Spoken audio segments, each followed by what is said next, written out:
the usually the most important thing to consider is equivalences, right? Like I have a bunch of objects in the category, and how do I know when two of them are the same or maybe like almost the same? So at least connecting to Howell, like all these different metrics that he's giving, like the color, Leibach, divergence, all these different things are different ways of like they're metrics on the space, or their way of giving like distances between different points. So they're trying to give a difference, right? So they each measure a difference of a space in a different way. So like the KL divergence is like an entropy type of measurement. So it's saying that two things are like if you take this as, I guess, like your scale, two things are like equivalent in a sense if they like have a similar level of like chaos, I suppose, going on, or like entropy, right? And where the things cannot be like described by just like a simple rule, right? So I think, I don't know, it seems like just as like a beginning, these metrics are at least like a quasi equivalence. They like can give you not if two things are the same, but like if two things seem close together, maybe. Maybe a place to start. I don't know. I don't know if that makes sense. Makes sense to me, yeah. Or if that's even right. But I do feel there's an insight on there being two different strands on how to get more out of the whole than from the parts. Like it seems, I'm not sure yet if there are two different, like you have one way, like the synergistic way of getting more out of parts, like, so maybe like cooperation, like social cooperation is a way on how you actually design.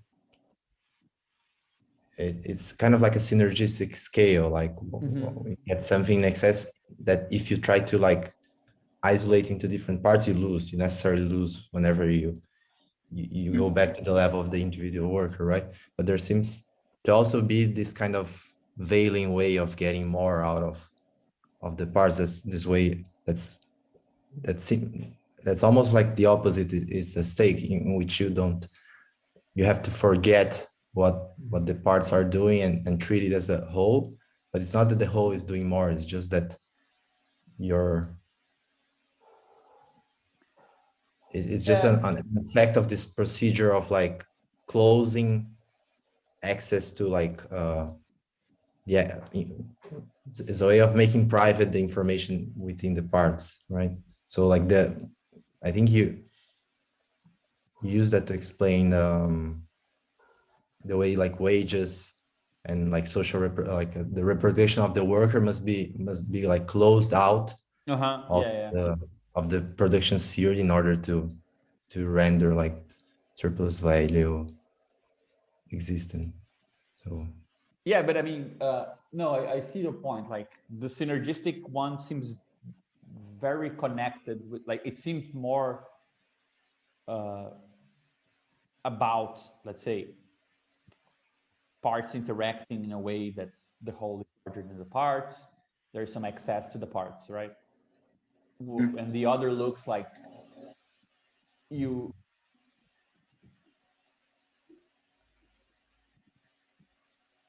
like there is some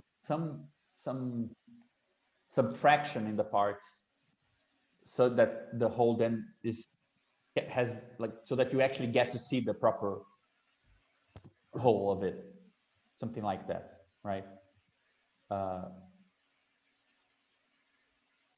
Yeah. One thing I was gonna say, Renzo, what you said before about like I guess like you said something like the facts being like hidden on like a scale lower or something like that. That's like what we were talking about. I mean, a while ago. I forget where this comes from. I forget if it was from Badiou or not, about the definition of like a fact as something which is like a spatial property on a lower scale, right? So when you think about, I think the really good example was like color, for example, right? What color really is like a surface is basically how light bounces off of a surface based on like its microscopic properties and like how it's shaped on a very small scale that we cannot see, but like it comes off as like how the light is scattered, and that's, we see it as a color, as like the fact of the color as something that is lower. I mean, this is already also one of my questions, but we were also talked about the idea of like what would, I guess, like the reverse of this be, right? This is kind of like the forgetting is like a fact, not from like below where it's like underneath, but a fact sort of from above, right? It's more like universal. So at least in like a math example is like homology, which is like, I mean, if you imagine you're on like a donut, for example, right? There's like a hole in it. If you're on a small piece of it, you don't see the whole thing, right?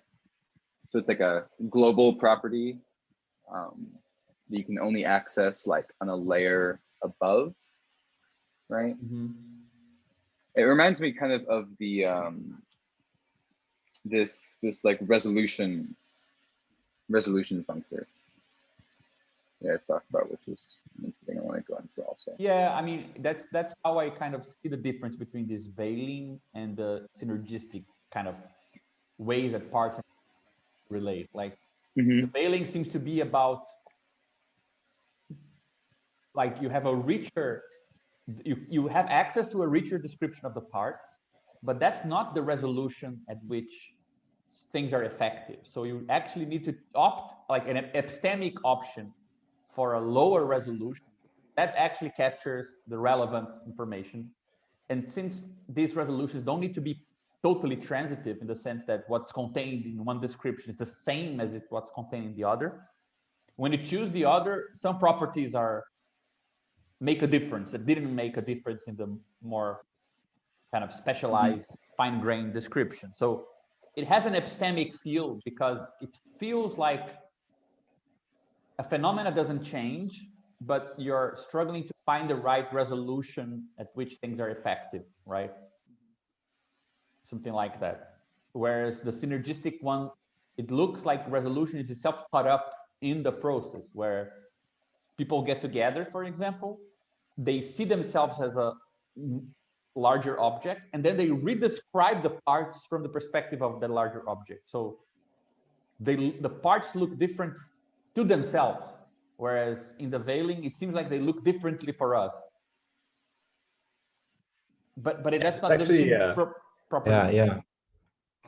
This actually was one of my 3 questions, which is basically like I feel like what Badiou calls a world and what we've been using is kind of this. It feels like an epistemological category in the sense that it's every world is just like a set of resolutions that has been chosen kind of arbitrarily, it feels like. And we know that worlds have something below that resolution, below the set of resolutions, there's something relevant, but we're just not counting it. And then we then the whole drama of counting something that was not counted before and seeing how that affects the world. But I wonder if, I guess my question was like, what is the role of this concept of the world in our system, or what we've been kind of talking about? Like, is it, why is it useful to designate a world only to hide something that later on becomes visible? Like, what is the... I don't know if it's really a utility necessary, but I think it's more that the wagers that every world is infinite, right? So like, if you're just like an observer in the world, you're just sitting there, you're never going to see the whole thing, and you're never going to know what the whole thing is, right? So like, ultimately, like this declaring of a world as a set of resolutions is like, right? Isn't that an act that like, it's like an experimental act. You have to like see the world, see how it works, make a model of it, see if that is predictive, right? Yeah, it's almost like it's a concept of the limitation of every model, right? It's like saying all models are finite and all models are capable of a set of resolutions, and then there is some kind of process that's not captured by the model that forms the basis of either a new model or this other thing that's not even a model, but something that's like attached to the model, supplementing it. Yeah, I guess when I said utility, I'm not sure exactly what I mean there. I was just very intuitively thinking about if epistemological categories like world are really, how do we make that like resonate with, for example, a political movement? Yeah, Do but they need a concept of a world? yeah, but I mean, I disagree that it's a epistemological concept. Like it's being phenomenological. I mean, this is something that I'm more and more convinced that is like a really major point that's really hard to argue for. But the difference between seeing and knowing, I think it's or perceiving rather than associating with a specific sense, but sensing and knowing, right? I think phenomenology is about sensing, but it's a generalized theory of, like, for example, when we say that the price of rice in China affects employment in Brazil, or to actually say something that is true, that the amount of pigs that China buys, right? The amount of soy that China buys from Brazil to feed its pigs affects employment in Brazil. You're kind of saying that quantity of pigs and how much they're eating, it makes a difference to something else in a way that doesn't really matter what you think about it, right? It's precisely because of this sort of weird circuits of what makes a difference to what that, I mean, they didn't have to wait for Badiou to come up with the idea of world. Like Hegel had world history, talk about formations that make a difference to other formations, like they form the basis of something else. Or when Marx was writing, he talked about the world of commodities. And then in the 20th century, we had world system theory, which is a political theory.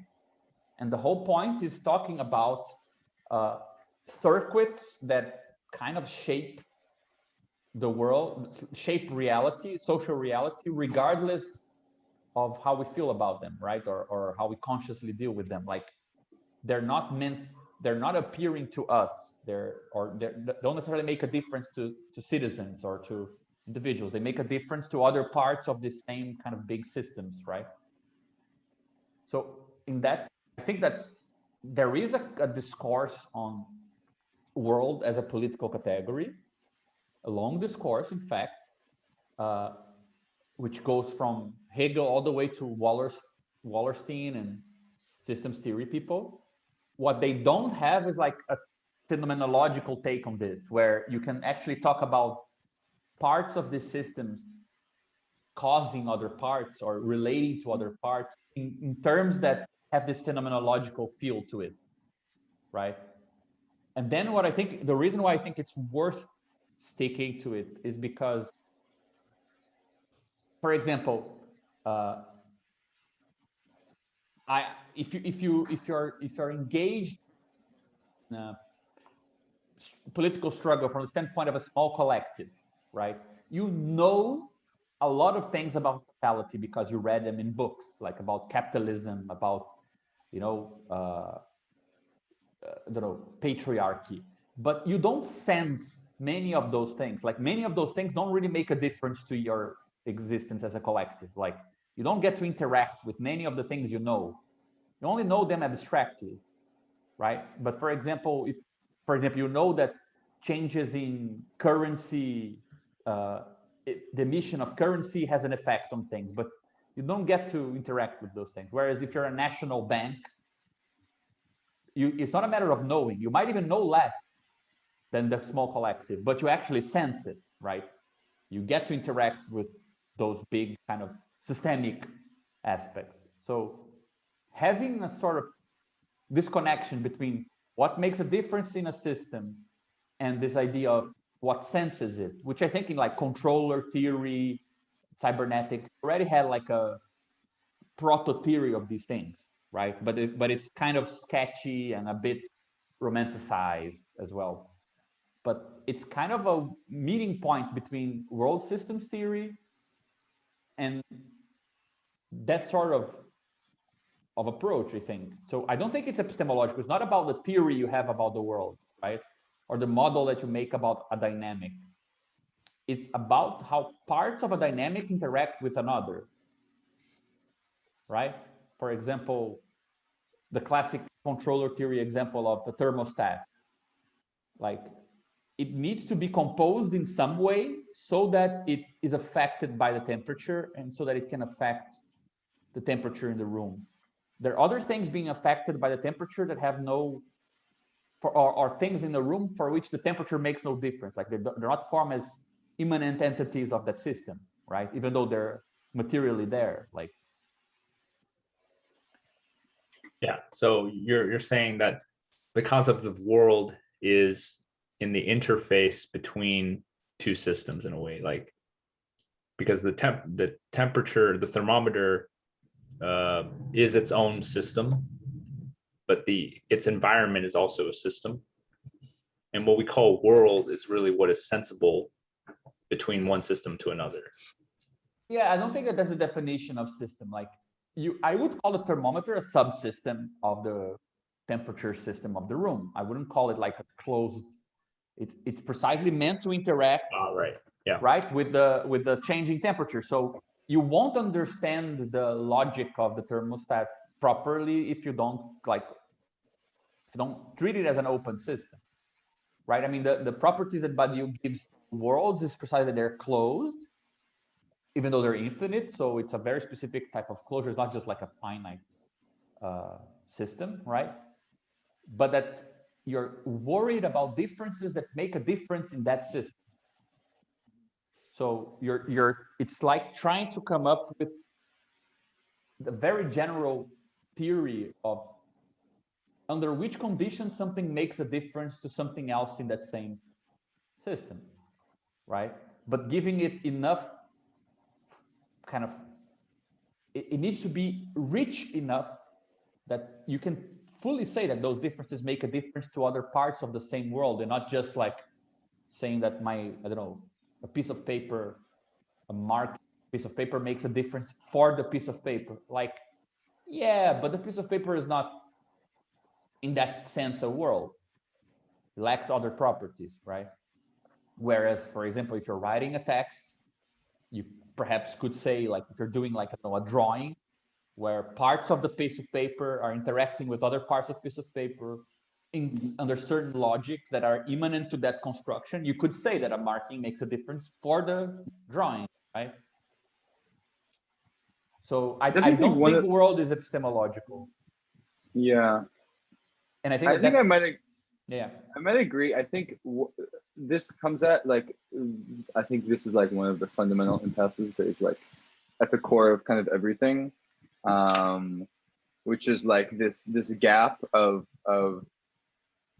language always being, right, like a finite set of list of words or sentences, right? It's always finite versus like infinite consequences. Like, right, if a world is infinite, then even the act of declaring a world is like a huge jump, whether it's like discovered or constructed, whichever way you look at it, right? There's already that jump just saying this is a world, right? Like that's already like a huge, yeah. Like, I think that's always at like that one of these fundamental like language impasses, just because of how. Yeah, I was just thinking that when we talk about change in Badiou, or even change in the primer or whatever, we've been trying to rank different degrees of change, right? And so we make this division between change that's kind of expected, naively, just to say naively, like it's within the parameters of the system as we understand it. and there's some change that isn't within those parameters. And that's where I feel like that's where epistemology kind of seems to appear again, because where's that line between, where's that line coming from? I mean, I'm just asking this, like, kind of trying to think against ourselves a bit, because I like, I mean, of course, I think the world is a really important concept. I don't want to give it up, but I'm just trying to think of like possible critiques from the standpoint of a political movement saying, like, you've defined a world such that you can surprise yourself when something doesn't fit it, but you're the one who chose the parameters of that world. So yeah, but that's why I think that we should divide, like, I think that if you need to have a distinction between, let's say, something like a theory as something which makes something intelligible, and a theory as something that predicts everything that can happen. Like, they're not the same things. Like, to say that it helps to, you can see more stuff if you think about like this multi-layered thing, if you consider that sometimes phenomena are more consistent when you don't think they're appearing to you. For example, things look irrational. Oh my God, there's a fire in the middle of the ocean. Like, that looks irrational, like totally crazy. If you consider that, I don't know, the relevance of if people are going to drill oil there or not, that's not a decision that is made pondering all possible risks, but it's made pondering, let's say, profitability and other things more than others. Suddenly it is more intelligible what's going on, perhaps, right? It doesn't need to, I mean, I wonder, for example, if your question would make sense directly on, let's say, capital. Like, Marx talks about the value form, and then he asks about what is not the value form. But isn't he just setting himself up by limiting what there is? I don't think that that's the main purpose of the value form, right? To establish the limit of what can be. Is just to say, like, okay, this helps you to see more stuff. One of the things you can see, perhaps, is like the bargain is you get to see more if you adopt this perspective, but you also get to see what is unlikely, right? That's part of what you get to see, like things that are very unlikely. Yeah, I see what you mean. I'm not sure if that answers it, but I think it's an important question. I'm just trying to understand why you would call it an epistemological, like. Yeah, Badiou has that term, the encyclopedia, right? Like, yeah, I would say that you only get, like, because you're asking about the gap between, like, when you can say something is expected versus unexpected in the world, right? That only comes up once you're in a world, but also have a model of that world, right? That has some predictive power, right? Because when you're in the world, that doesn't mean that you necessarily, like, even have a model of how it works. Just because you're in some world that is infinite, right? That, well, this is exact, or it just has to be like closed, infinite. Yeah, I forget his abstract philosophical definition, but it's closed, infinite, and every relation is universally exposed. Every object is seen by another object in the same world. Yeah, so for that, like, you don't even need. That doesn't require. There's no requirement for a model. So I think that the epistemological part comes in once a model is developed, right? So there already assumes like a subject acting in the world in some way. No, maybe, I don't know.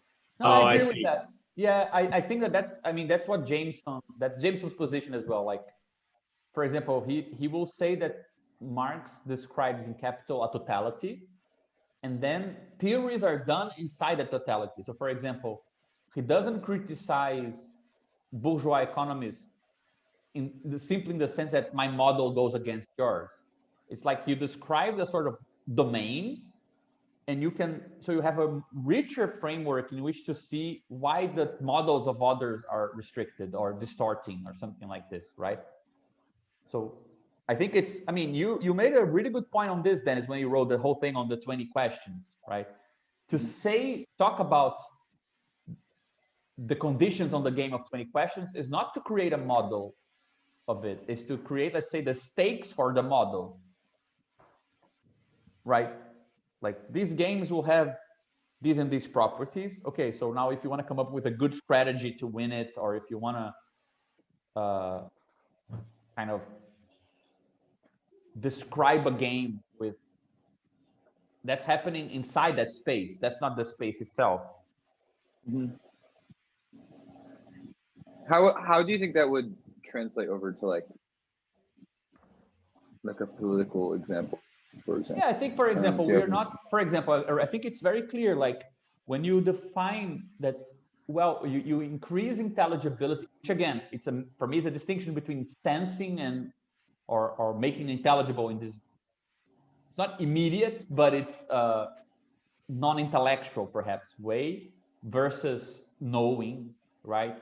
So when you make intelligible, when you propose that a multi-layered complex system makes more phenomena intelligible about a capitalist social formation, you suddenly have something to say about why unidimensional models miss something out. Did you make a model?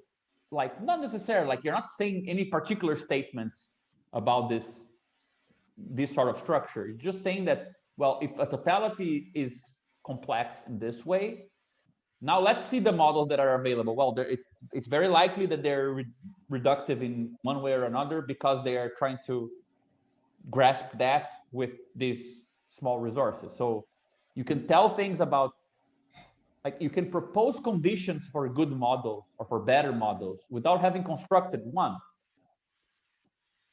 Yeah. Right, it's not the same thing. Mm-hmm. I think that's the impression that I get. Like it's a compelling, it's supposed to be a compelling, useful kind of tool for making more phenomena intelligible. And if it holds, then some consequences also hold for however you want to model reality. Like you would be in your best interest to take those into consideration, right?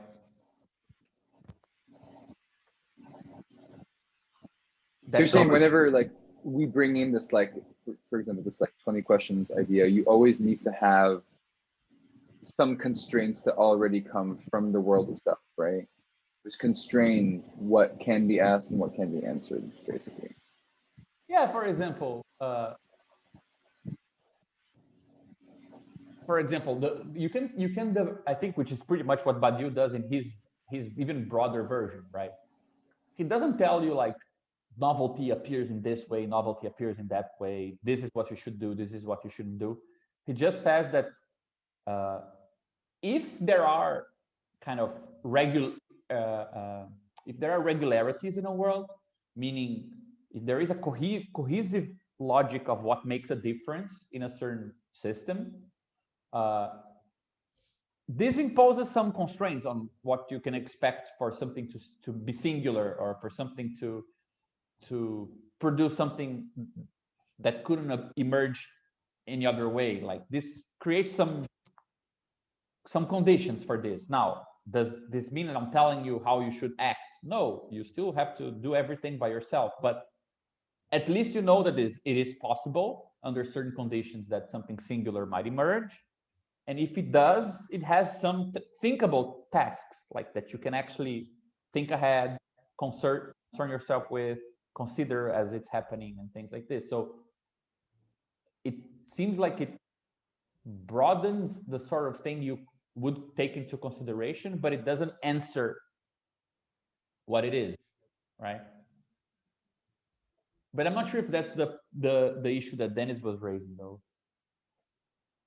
Yeah, I had the impression, I'm not sure if I understood it, but that it was a bit related with the question I had, which is, yeah, I tried to send the link, but I don't know if it's working, but yeah, I managed to open it. Yeah, we got it. But yeah, it's about the relationship between we being able to come up with the framework on like an organizational point of view of politics and the relationship with particular like political orientations, like are all of those like the existing political orientations internal to our framework? Like they should be able to appear the way the differences between them should be able to appear as different like constraints inside our space, or in some sense we're also conditioned by certain choices that have like practical consequences that we have to kind of like also unfold. I feel there's the two things are probably possible and likely. So I mean, I think it's related to like what change, what the real change is, depends on what counts as change, depends a lot on like a political orientation, right? What's interesting and what's not interesting is what defines, I think, a political orientation. So does our framework like stops before and just try to be like maximally make intelligible everything that could appear, or that's not possible? Not sure if it was clear. Maybe like I'm just finishing reading it now. yeah, okay, yeah, maybe it's easier than me trying to explain.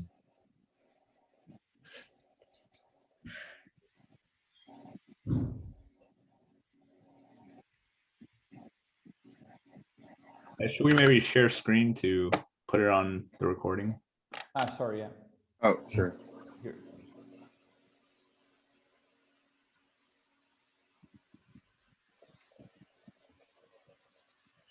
Just finishing reading it now.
See, I do think this ties in a bit to what I was saying, I think before, about the difference between, I guess this is like the phenomenological and the epistemological difference, right? That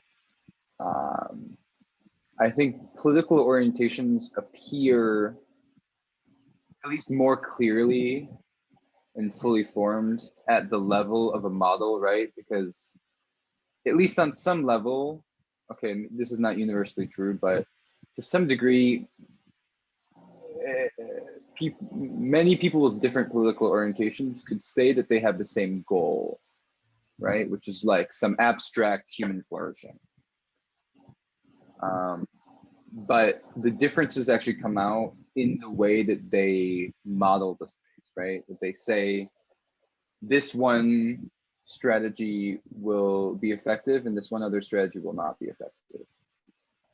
Like, I mean, the most frequent like defense of like capitalism as a whole that I think I hear, and maybe you hear as well, is just like, look what it's done. It's like nothing's worked better. It's made everyone as rich as possible, blah, blah, blah, blah, blah, right? Which is ultimately an argument from the stance of the model, right? Saying that I already have this model for how to measure what is good, what is bad, which is already a bias, right? So it's maybe at the epistemological level where the main differences come about here, but I'm not sure.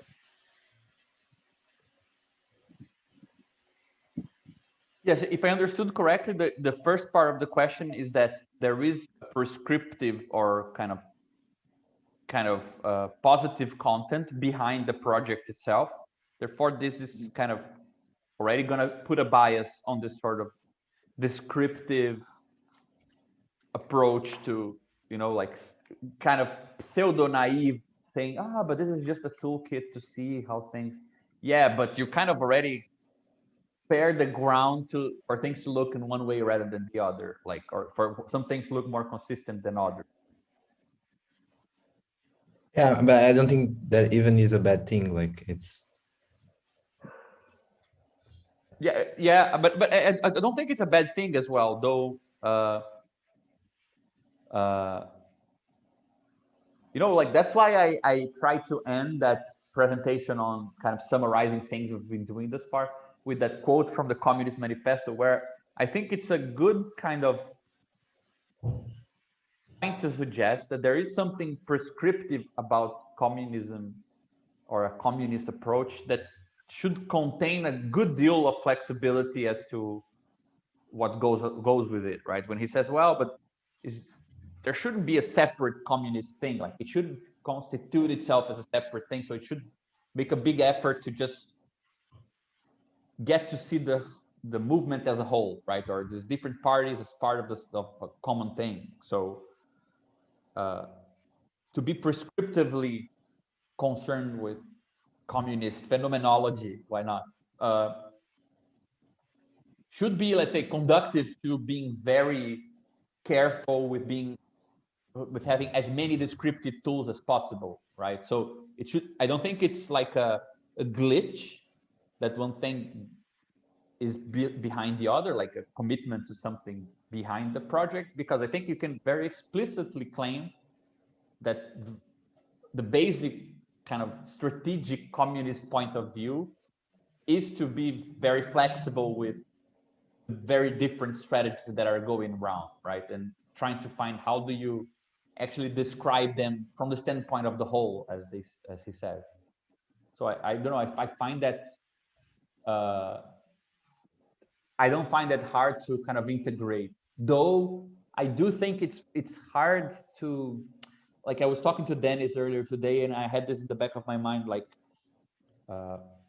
like it's almost to me that if you bring Logics of Worlds down from the sort of very abstract philosophical description, which it gets to be organized the way that it is as a book, because it is making the purposeful kind of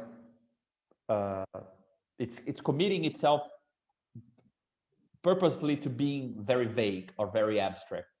The moment that it started to describe, let's say, a political world, meaning the moment that it's no longer describing the generic, the very basic conditions for a generic procedure, but it puts itself within a generic procedure, it becomes a situated thing. And the theory of the sites, the theory of change, those things actually probably would have to come in the beginning, because those are the basic commitments. Like you can't start a book like that has a political tone from nowhere. Like from the very principles of Logics of Worlds, that wouldn't be possible, right? If the theory of sites is about novelty having a situated material, how could a political version of Logics of Worlds not start from that basic site, right? So I do wonder sometimes how clearly this should be elaborated in our project, that okay, but shouldn't these commitments be very clear, the material behind it to be very clear, and should there really be a theory of a site or a theory of change, like as if it's not predetermined in some way by the very beginning of the project? Like shouldn't you just make explicit the commitments to certain forms of change? Wouldn't that be more kind of productive? The reason why I think that it doesn't need to go that far in that direction is just because if you take the standpoint of the book to still be, let's say, more concrete than Logics of Worlds, in the sense that it's dealing with capitalist social formations and what's possible inside of them, but slightly less concrete than any particular struggle today, and taking that description of communism from the manifesto as a sort of guideline, there is enough situatedness in moving from logics of worlds to this sort of description of commodity exchange, state, blah, blah, blah, there's already an enrichment in the sort of methodological position of saying, well, you can see these things better if you take them as objective phenomenological structures, and if you take them as composing together these complex objects. This already has consequences for looking at political movements. So it is kind of a petition of principle, a prescription, but it's mostly methodological, right? And it still kind of leaves open the space for saying like, well, but I don't know, we can't really anticipate what will come from looking at things in this way. But we can, let's say, formulate some challenges that are consistent with the description we just gave, right? So I think that kind of intermediary level of being more concrete than logics of worlds, but still not let's say fully embedded in a specific political process, where most of these things probably wouldn't necessarily be immediately interesting, right? I think it deserves the title of like a communist project precisely because there's something about its motivations that emerge when you try to look across a bunch of problems. Like if you just focused on a more localized thing, probably it wouldn't emerge, like some of these issues wouldn't emerge so clearly, I guess. But I don't know, it is a big issue. Yeah, because in our conversation, we were talking about the fact that free association is kind of a generic capacity that seems to almost precede political engagement. The political engagement comes in when that free association needs to be somehow safeguarded or built, like when you're trying to actually build something on top of that. But yeah, I don't know. I was just thinking that with regards to Renzo's question about this, it's like our framework is about the conditions required to make free association productive. But there can be many different political orientations that appear from that. Yeah, for example, I don't think that what you said about populism, I don't think it would be consistent to claim, for example, that, I mean, since there's no specific material, like we're not choosing like who is the political subject or what is the effective intervention. Nothing prevents, for example, a process that only deals with coming up with slogans and organizing discourses to be treated as a kind of composition of something that has effects. And I think that there is, I mean, now that you said this, I think that there is actually a very, actually it's a very profound kind of argument for perhaps like this middle ground, you know. And why is it that it's this mixture of certain aspect of communist, which is not strategy proper, like it's a weird name we should find for that. Like strategies, every political movement has their own strategies and their ways of looking at things. So it's not about strategy, but there's something about this sort of compositional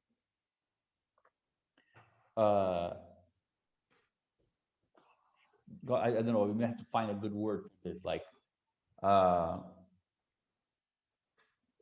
yeah, work or whatever you want to call it, like this of bringing together different projects or finding how they can compose together. That is a very practical thing. I think that you can actually historically argue that while certain things were in place, you didn't need to worry about this. This was kind of automatically supposedly solved by itself. So if everyone just works on their stuff, they will all kind of coalesce together into something bigger by itself. And the changing certain historical conditions, this is not teleologically guaranteed. So in those conditions, you need to worry about this, right?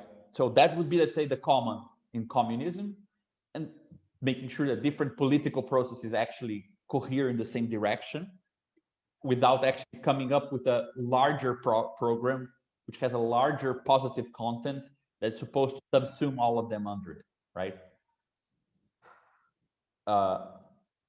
And on the other hand, it actually justifies why phenomenology is a concern, because what does it mean to look at very different political projects that speak of themselves in very different ways, think of themselves with very different tools, and look for these commonalities, right? That would justify both parts of the equation. The sort of methodologic one, it comes from looking for the common parts, right? And the sort of sensible one, or which is from what does it mean to look for these common parts? Like, what should you be looking at, right? Which is, I think, the phenomenology comes in.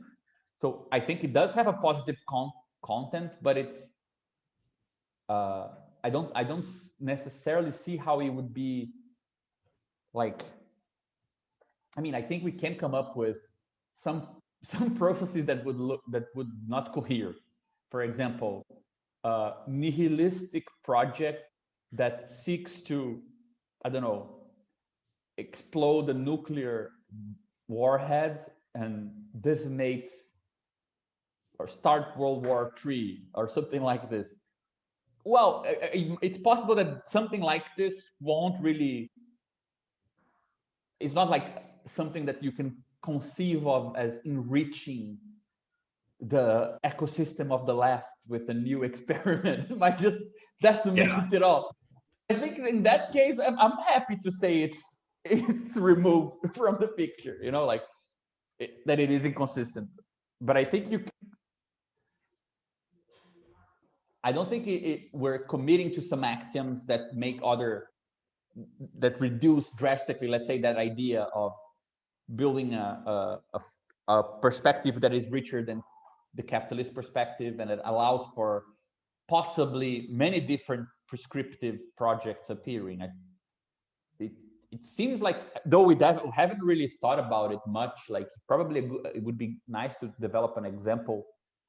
For example, things that are radically distinct, like anarchist, more invisibilized, decentralized collectives, a set of anarchist collectives, and a hardline leftist party. Like, can you imagine? Can you actually describe these things as existing in the same space? Like, is this approach rich enough to actually describe these things as rich? Is this the same space and having any sort of connection? You know. But I mean, at least at first, it doesn't seem like an impossible challenge. I don't know. Yeah, I think the whole thing of like looking for the common part is an interesting like application to concrete political practice, because if you compare it to like in the time Marx was writing, when like I guess like the like ideal worker was like the factory worker, but now like things have been, I guess, like disseminated throughout so much that there is no like, or it's much harder to say what is like the prototypical worker on aggregate in some way, right? So it makes it more difficult to find what is common, right? What is common isn't necessarily just like the intersection of everything in some sort of naive way. Yeah, because it could be very complicated, and it's difficult. Like what does like a white collar office worker have in common with like a coal worker? It's difficult. I mean, like from their experiences and from their perspective, it's difficult to say concretely today. You know?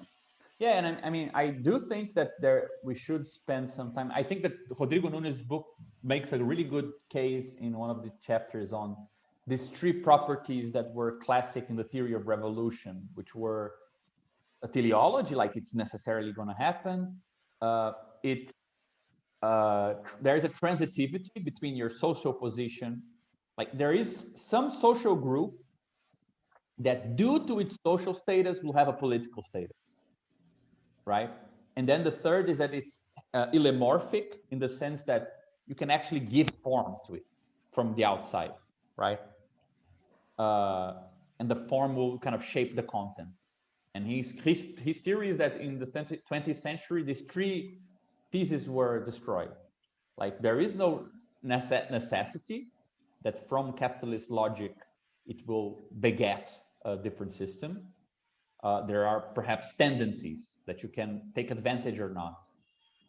There is no transitivity. Actually, that's Badiou's critique. The term comes from Badiou.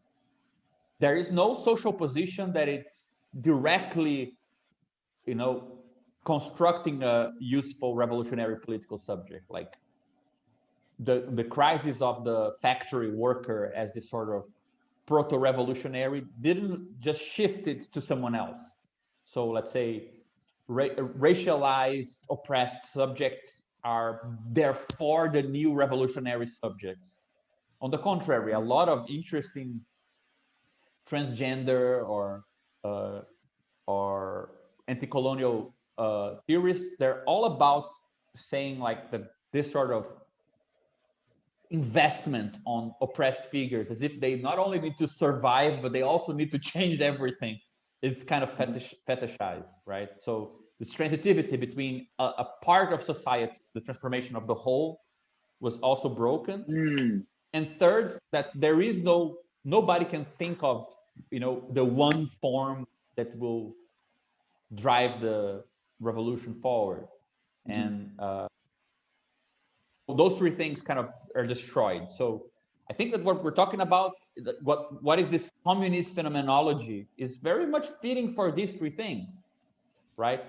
If there are only tendencies, how do you look at them? Like you need to see them, because it's not a law in the sense that, I think that's also nice about having moved from the law of value in capital to a logic of a world, meaning like things that make a difference tend to have this form. So it's good to be aware of this form, right?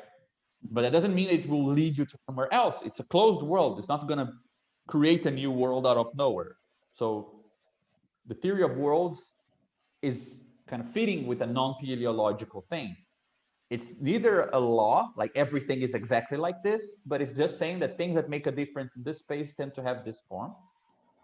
Is non-transitive because we are saying nothing about, therefore migrants are the new revolutionary subjects. Therefore, white collar workers are the new revolutionary subjects. We're not looking for the common part in class composition. We're looking for the common part in already subjectivized political movements, right? That's actually the core of the quote from Marx. Like he didn't say the communists are the most resolute parts of the proletariat. They said the most resolute parts of the proletariat that are struggling, like in political parties, social movements, and so on. And it's the common part between these, let's say, fragmented political subjects, right? And then it's also not hylomorphic in the sense it's imposing a form, because the point is, how do you see the forms that are appearing, and what will be good to have in mind while you're working on different political struggles, so that there is a chance that these fragmented forms might actually, like Dennis said, right, have like ports that allow them to interact in any way, so reinforce one another, right? So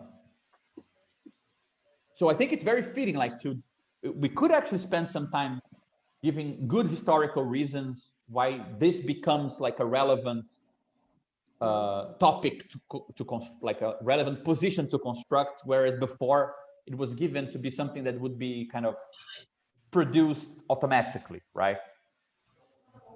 Like the idea of a society of work, for example, we solved everything. Society of work is both a capitalist society, but it's also pregnant with a future socialist society. So we know that one law creates another world. It tells us who is the transitive part that has something to say about the whole, which is the factory worker.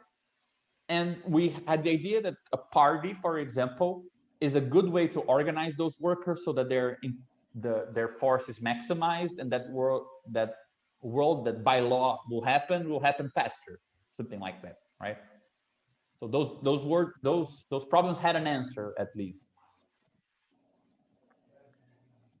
Yeah, I think it's interesting what you said about the fetishization of like oppressed categories, and how that seems to come about from, I guess, like sort of similar to what I was saying before, of like this like naive intersection of everything, right?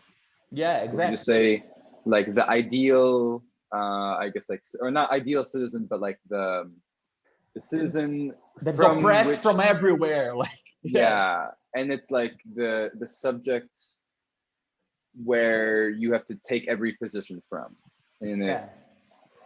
not to say that like that's a bad thing to take from like the perspective of that subject, but like when you reduce it to that, it both fetishizes it and flattens But it. you know, like when I started reading about this, this sort of, I can try to find a text on this, because it was written by many different positions, like this sort of fetishization that, for example, the Black movement, which is sometimes dealing with, let's say, just constructing the possibility of surviving in a very hostile social environment, that it should also account for the aspirations of mostly white militant class that is feeling like it's nostalgic for a past where it was, its future was kind of, its socialist future was on the table.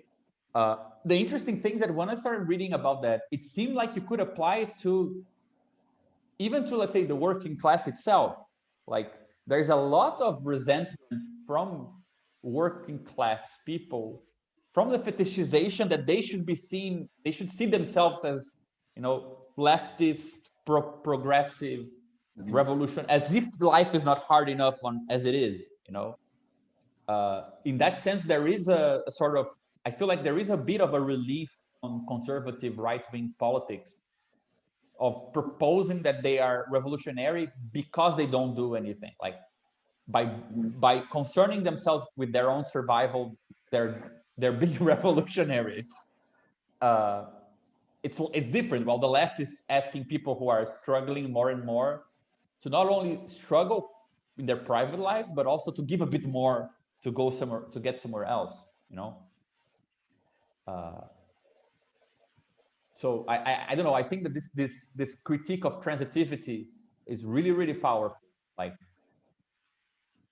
to not simply believe that historical changes shifted who is the new, where is the revolutionary subject? You're just gonna find it somewhere else. Like, it's no longer in the factory, it's this other guy here. And like the refugee, fuck, the guy is swimming across the ocean. He also needs to change your life,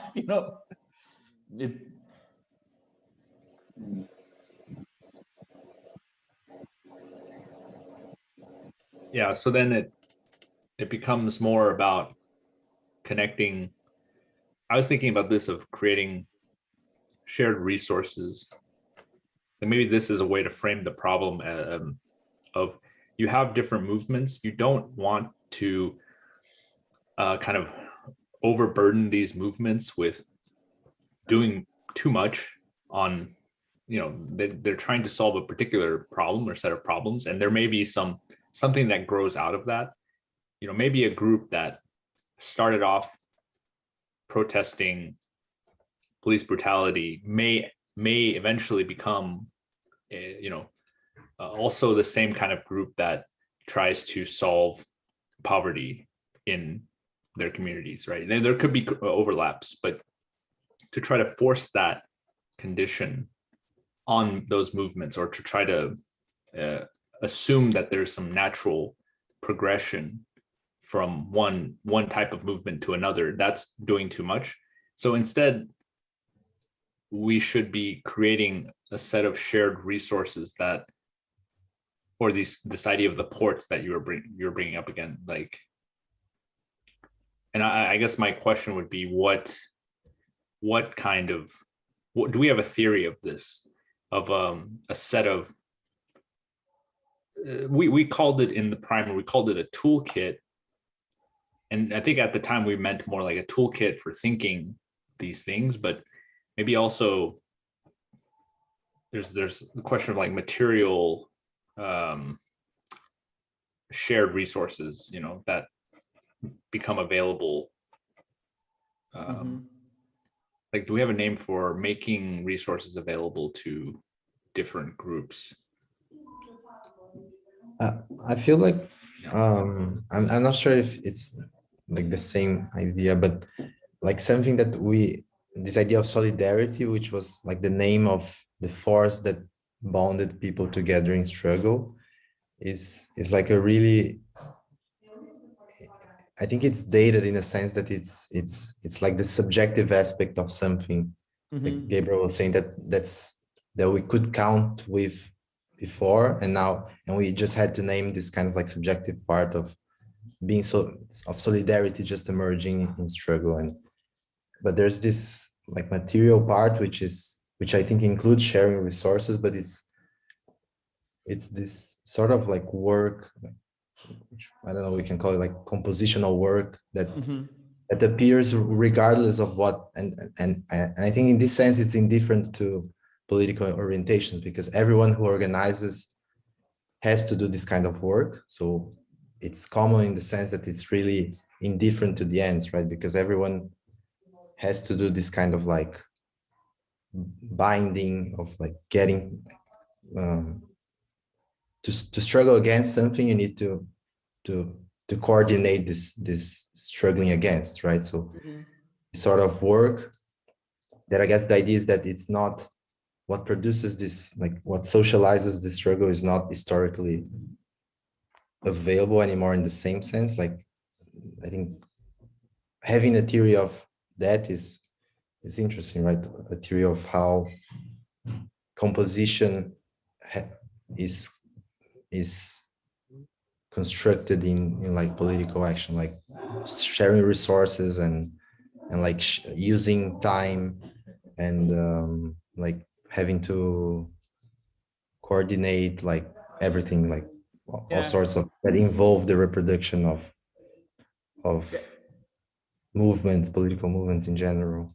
Yeah, I think that, for example, solidarity was, I totally agree with you. I think it was supposed to name this sort of objective compositional kind of process, but it's very hard to see anything objective about it today, because it's used sometimes just as this empty kind of I support your message kind of thing.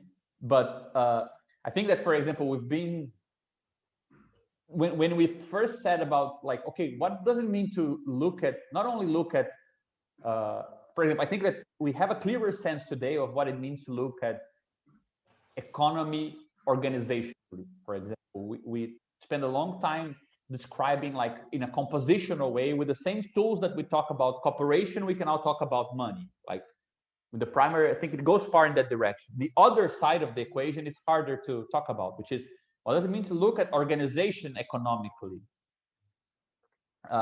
Which I think is what this objective basis of solidarity is about. Like, what would it mean to give, I think, like cooperation a similar social existence or a similar intelligibility as you give competition, right? If you take competition to be the sort of principle of social cohesion that brings together organizations in a capitalist world, right? They compete and they exchange information in that way. They actually share resources through competition, right?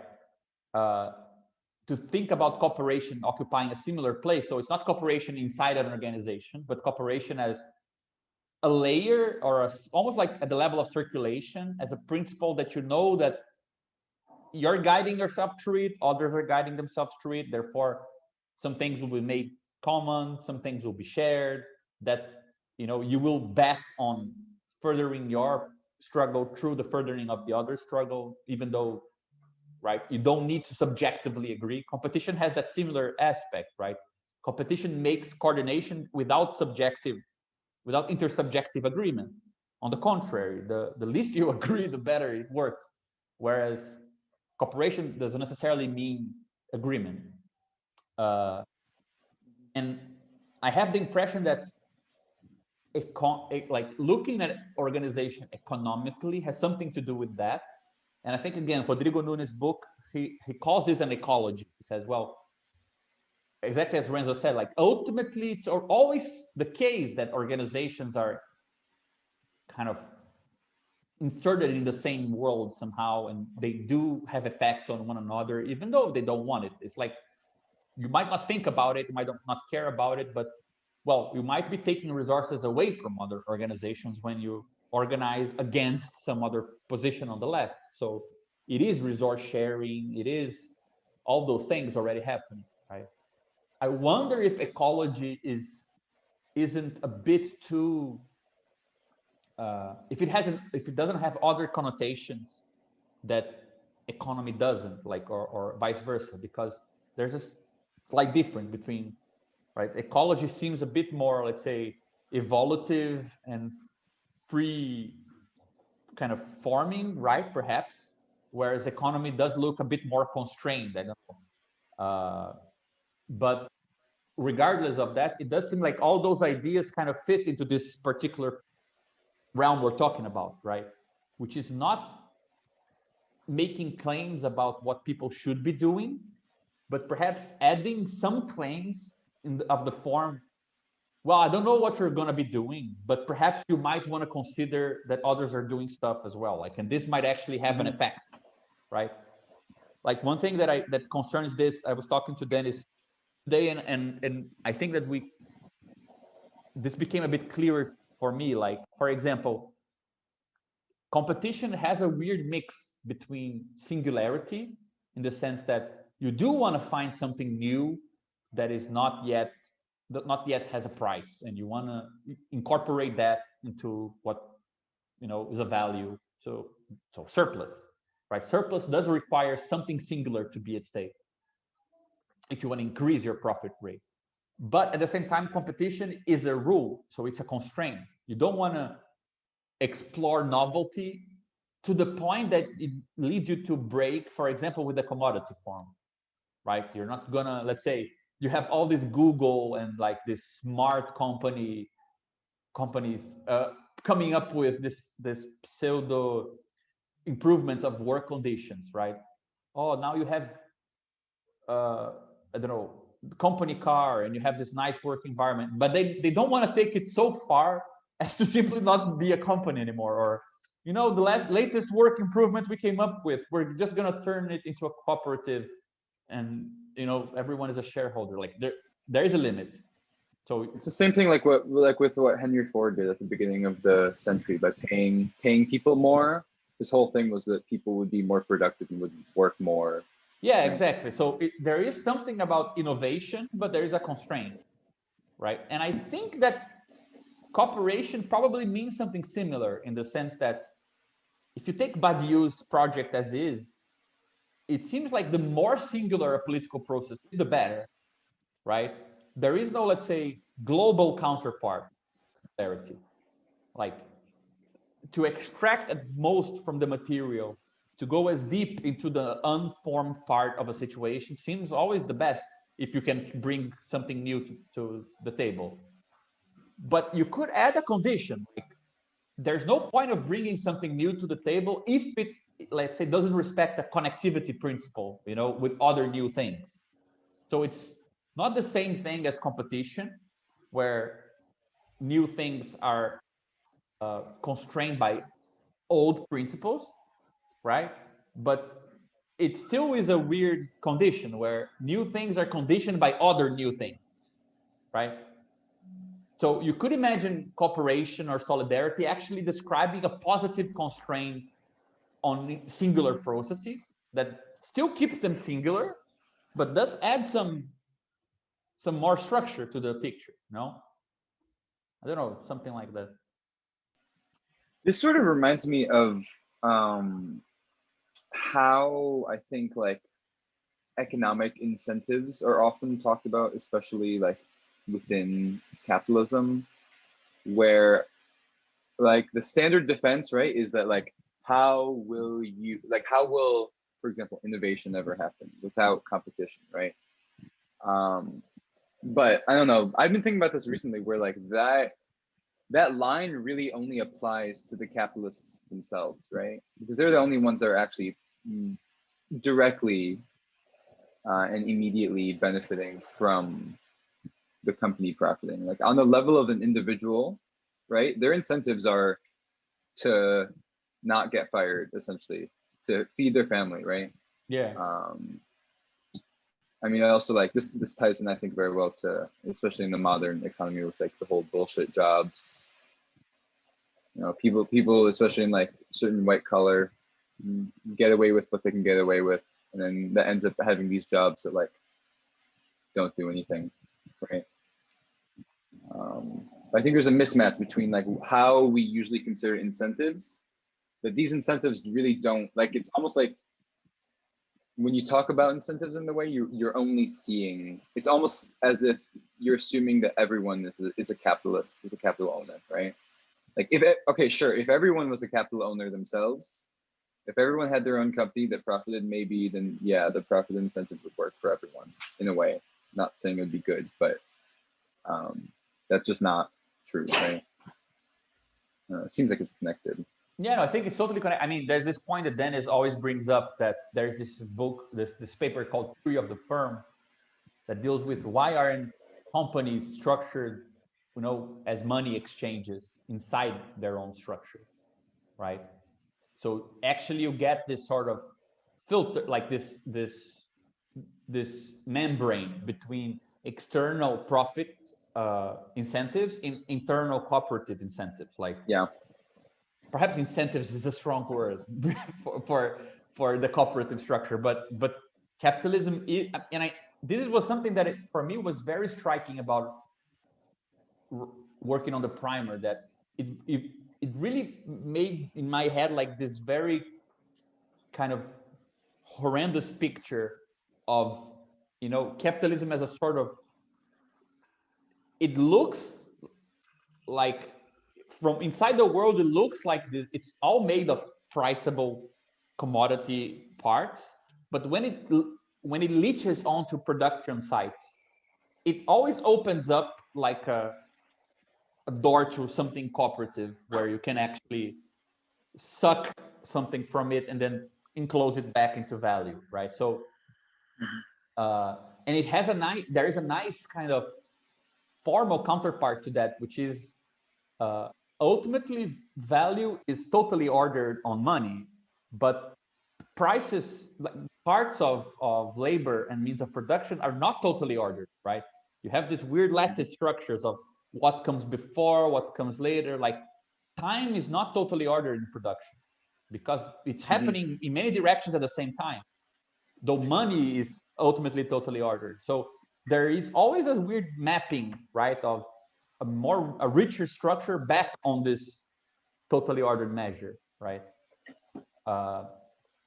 Which I think is why ultimately kept inside the firms cannot be structured or to direct money exchange. You need to explore these weird ramifications, right? Where somebody does a bit of a task, somebody does another bit. Like, you can't really evaluate directly on those half tasks. You evaluate on the full thing, and that you can be actually priced, right? Sometimes it's harder to price the. So I don't know. I think that there is something nice to describe in this way, right? That something about, like, perhaps solidarity, just to change from corporations to keep the two levels separate, right? You could have something like solidarity as a restrictive logic, where there are singularities, things that you do singularly through political processes, dealing with specific people in specific places and going after specific things, but you're adding a constraint, which is, how is it that these things get to circulate afterwards or to compose with others, right? You don't even have to have a theory of what is the common thing, as if there's one thing. Like, every political process needs to share material resources or financial structures. You don't need to commit to those specific things.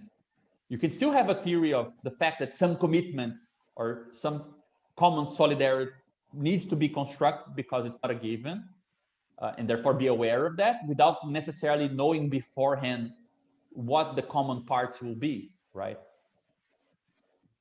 I was going to comment on that. That to say that there is such like a common sort of like activity that needs to compose stuff doesn't mean like it's not something that can be kind of like enunciated from like a neutral ground that would say just like like the left has to get along. There must be like some sort of nice ecology of the left.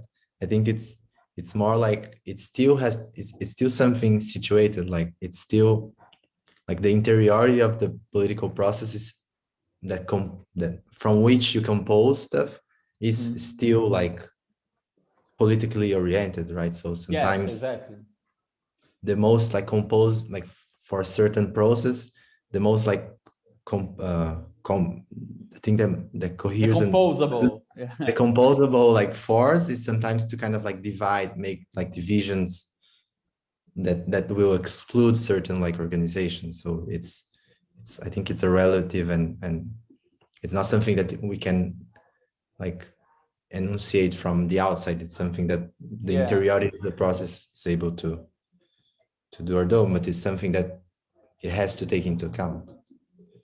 Yeah, because this is something, I mean, this takes me to one of the questions that I wanted to bring. Like I had two questions actually. The third one we already talked about, like probability, like how to bridge the formal gap between probability treatment of complexity and this more structural categorical approach to complexity, which, I mean, it's a big issue. But the other two questions that I had were, one which is both are technical, but one is like a challenge, which is how the hell, once we have these three transcendental substructures, what does it mean to talk about objects that are composed, like irreducibly composed of the three, right? So an object in a nation state capital system should actually not be reducible to, let's say, unilateral descriptions of any of the three things. So what does it mean to construct objects in that way? I don't think we really moved very far in that direction. But just leaving that question aside, the other question that connects more to what we're talking about, I mean, the thing that really kind of gave me the chills when we were reading those optics and lenses stuff was this duality between the optic description and the comb thing, right? Which, like, in more than one text talks about in kind of analogy to organize like a system and its environment. So you kind of get this two concepts, but the structure of each of them is actually the same, right? So the kind of the lens thing there with the the bidirectional thing with the prop stuff, actually the comb that kind of takes the inputs and the outputs, it can just unpack it and look at it as another one of those same systems, right? So it's ridiculously Bogdanovian to see like systems and environments. And it actually connects a lot with what Pedro was also presenting with Ludix, where like games are treated as games between a system makes a move, then the environment makes a move, then the system makes a move again. So it connected with that discussion, which is, I don't know, an interesting discussion on logic and so on. Connects with Bogdanov, for whom you have a relative, like a perspectival distinction between environment and organization, right?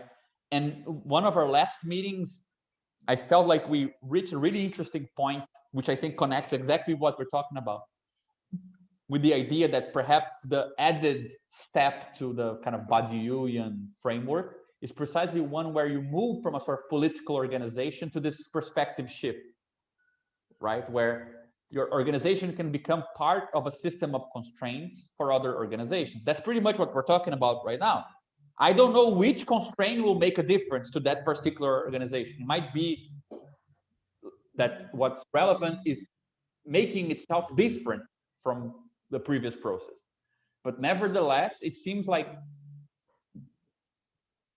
understanding how to talk about the shifts between bodies or as a sort of novel organizational, novel system, constructing some sort of coherence, and then describing the same thing as the environment for other bodies, right?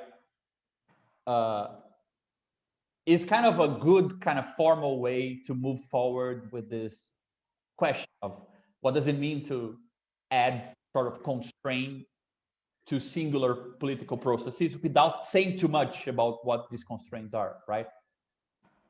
Perhaps talking about that shift from a political process becomes a constraint on other things is a good one. So yeah, what's up with that? That's my question. So how about that? Yeah, it's a huge question. Yeah, I mean, we need to definitely study the optics and Combs things more, but it seems like we have to interpret what is being passed from the environment to the system, right? I mean, I guess you're making decisions, but these decisions are yielding some kind of feedback, right? Yeah, So- I think. Yeah. Sorry. Yeah. Can I ask really quick? Are we interpreting an organization as a sort of lens in the sense that it does stuff, gets output, and then tries to change itself to do that stuff better? Yes. Yeah. Maybe? I don't even understand that part. Like. Yeah. I feel like the task, if this is a kind of sub research project, I would divide it into 2 or 3 parts. Like, is there any meaningful way in which this sort of generic theory of inquiries that Badiou develops from being an event to logics of worlds, the sort of piecemeal construction of, you know, decisions or inquiries or investigations, or what we kind of tentatively call experimentation as well? I mean, just making a parenthesis here. The thing we just said about, let's say, cooperation being a interesting constraint on singularity, I think that's exactly what distinguishes experimentation from experience. Experience is really singular, right? And experimentation is an experience constrained to some sort of circulation, right? You can have very complex restrictions with scientific experiments, restrictions based on a very weird mixture of singularity and repeatability, right? But I think it also ties to that issue. Like, it gives concrete meaning to why I call these experiments, right? But like, closing the parentheses, like, I think the first step in the research is this question: like, can we connect something like a process of searching for something true or constructing something true in this generic sense to the machinery of these lenses and para optics, whatever, because there is one thing I don't like about that association, which is something I've heard often when I was starting to try to present to people something about being an event. And I always use these examples like, you want to understand what the generic is. Imagine like you have a set that has a property P, and then that tells you that whatever it is that you add to the set next cannot have property P. Now, once you've added it, it has property Q. Now you know that the next thing cannot have property Q. But that sounds like a small algorithm that you can just apply it. And people just made the connection. Like, isn't this kind of algorithmic kind of just a kind of very simple protocol, right? And I don't like that much the association between a sort of, you know, the sort of machine learning thing with the generic thing. I don't think it goes very far. Like, I think it feeds off it gives food for the wrong crowd. So I don't know how to look. I would say, like, that's the first part, seeing if the kind of learning system and generic forcing stuff has any connection, which is actually a technical problem as well, right? not just a metaphor, and then seeing what that means for what does it mean to look like you make this inside out move with the combs with regards to optics, and then you should be able to make a similar move with these generic multiplicities, right? Or some weird version of them. So it sounds absolutely bonkers. Like, just yeah, but On the second idea of like turning like the system of the environment inside out, I think it like answers something that I had this question I had for some time, which is precisely like there seems to be like an important politically meaningful shift from when you consider an organization as kind of like the body, which has parts which are like militants that act onto like the environment, which is normally like the movement. So it treats itself as a body, and it acts like it can sense stuff in the movement and act based on its internal like components. It has certain capacities to act into the movement. And then, but then there's, I think, a nice shift that I think can be treated in this kind of like inversion.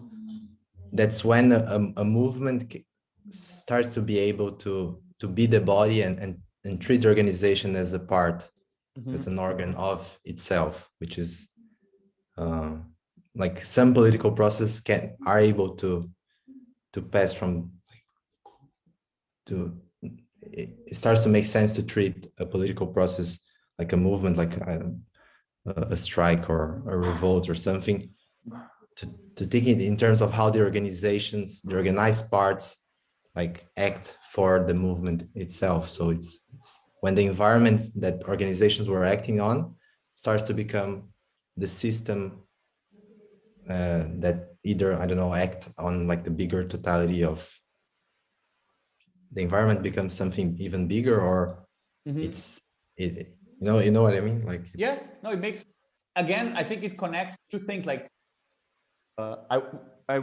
Dennis and I, we were talking about the sort of the way that the trade union process there at his job, like how the company was like, we actually want to accept everything you guys are demanding, just don't form the actual union, you know? And we were talking about the sort of, sorry, my dog is trying to eat all of my things. You just behave. No, we can't. That there is something that seems to be very central about describing, let's say, for example, if you have the situation where it's politically interesting to prevent a pipeline from being constructed, right? What is the difference between a political process preventing that from happening, in the sense of people getting together, protesting, and then it doesn't get done, and having a very nice state that just passes a law interdicting it from being done, right? The difference is that once the state does that, or the companies, like this new green company, they change their mind because it's the best thing to be done, whatever. Like when it's done out of, let's say, a protest or some sort of political movement, you have the movement itself, which was a means for the interdiction. It's also an object, right? You can learn, like once it's done, people have connected in new ways. People have learned that they are capable of new things. Like that's not reducible to the end. That's something that is left as a kind of game. Whereas if the state just interdicts it, you get the goal, but you don't get that growth in those cooperative structures, right? Which is similar to what happened to the discussion on the union. Like, we'll get you the ends, we just don't want those means, because those means, they actually can build on top of them, right?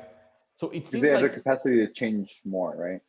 exactly, and it seems like it's very central to cooperative processes and political processes, that what counts as a means can then be treated as an object, which I think is going towards what Renzo was talking about, like the possibility both that You know, you are part of a process, and that process has parts. But at some point, that process can itself be a part, and there is a larger process which it is part of, right? This is something that this sort of objectification of of of a, some aspect of a process, in that it becomes an object. You can actually look at it. It's I think it's the minimal form of the system environment change, right? That you make a move, that's like a process, but once the process is done, it's seen from the other side as the product, right? And then you process back on it. So you can, for example, you can treat this sort of acting and then treating the action as an object which you act upon, kind of as this perspective shifts, I think. Sort of like a logic of what makes political struggle on like a very abstract level, right? Yeah. Like when something changes, like for example, like the difference between the employers just giving these rights which people are demanding but not allowing the union, and the union forming and demanding these rights, is that once you have this union, it's not just this one time, you can change it in the future, right? It gives them more power. That's like, it becomes a thing on its own. It's not just this one-off. Yeah, but imagine that it was one-off. Okay, you did a protest, and like you organized this protest, and it not only didn't to interdict the pipeline from being built, but it dissolved afterwards. It still might leave some effect, right? I mean, you don't need to be able to, let's say, maintain everything. It can be very dispersed. You can actually apply this to very fluid kind of revolt structures that emerge and disappear very quickly. It's still not necessarily the same as, let's say, if the end goal of some popular unrest was given by the state, because it will leave some imprints on the structure from one way or another, right? So the general logic of this, it's part, I think, of what we were talking about. Like, if you're interested in this sort of compositional level of, I don't know, we want to call it like solidarity built upon cooperation, right? Or this sort of inter-organizational level.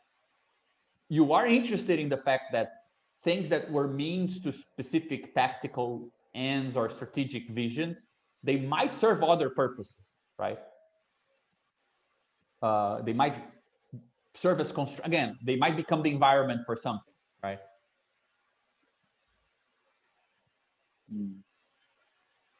So I don't know. It really seems to me like it's a fruitful. It might not be the right formalism because it's very specific to what they were trying to develop, so on. But we might get a good idea for something else. You know, like just those conditions are very interesting, where system and environment are actually treated just as the sort of black box you open. So there's kind of a resolution take on, like, and it's already very kind of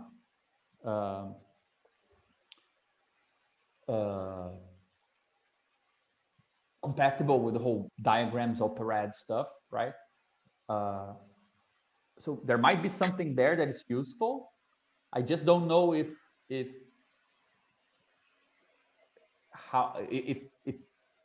the similarity is like very technical to that point, or if it's just we need to look for a different way to approach it. But it does seem like it's a kind of good entry door to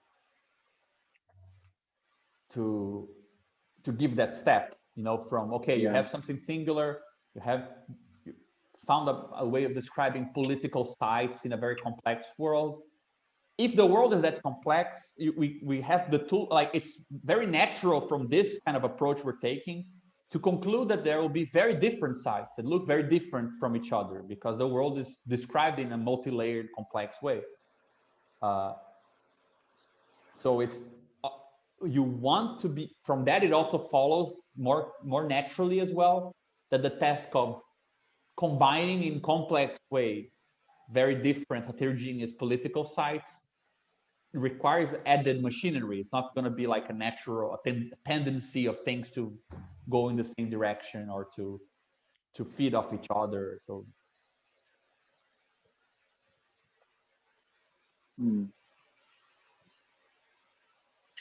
yeah, I mean, I think it definitely has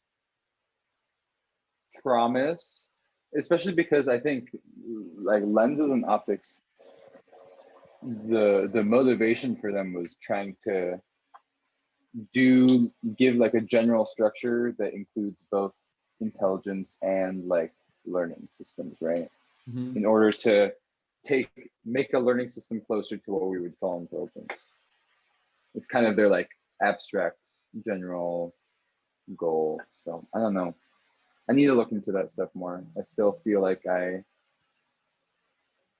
barely understand it, but that's also true with everything. Me too. Yeah, that's exactly, that's what I was Yeah. gonna say. Very true. Yeah, I mean, I'm very interested in this thing from there seems to be one component of perspectivism in it. Like when you count a system as an environment or environment as a system, or which one you count as system, which one you count as environment seems to be a matter of perspective. But I think there's also there's like that material question of when does a process become self-consistent to the point that you can't really ignore it as it has to be, it stops being like kind of the noise of a different system, and it becomes its own system, right? That moment is like not so much, it's not a matter of perspective, but there is actual like moment there, and it's also kind of a threatening moment. It's both threatening to capital in the case of the union, but also it's a problem for the left as well, because you have this tendency of like bad things happen when things get too consistent, right? It becomes like you lose the original kind of spirit of resistance, and now you're kind of the one setting the rules. There's bureaucracy and so on. Like there's a bit of fear of that. So so it seems like, I mean, that point, that system becomes environment, it has like a history in the leftist movements as it's a pivotal moment, right? Yeah, and I think, I mean, it's the thing that I like about this, that you know, like Bogdanov connects very nicely perspective. Like he has a very Einstein kind of vibe with connecting perspective and a kind of relativity that is objective, right? I mean, it's not like you choose out of perspective, again, epistemologically, because you want. Like, sure, what you pick to look into as an organization is arbitrary, but the fact that all these perspectives need to cohere together is ontological, right? So it is a perspective matter, what counts as organization, what counts as environment, let's say, but that those shifts need to be possible and compatible, like in Badiou's sense even, right? Epistemological in the sense of it's not up to your arbitrary decision, right?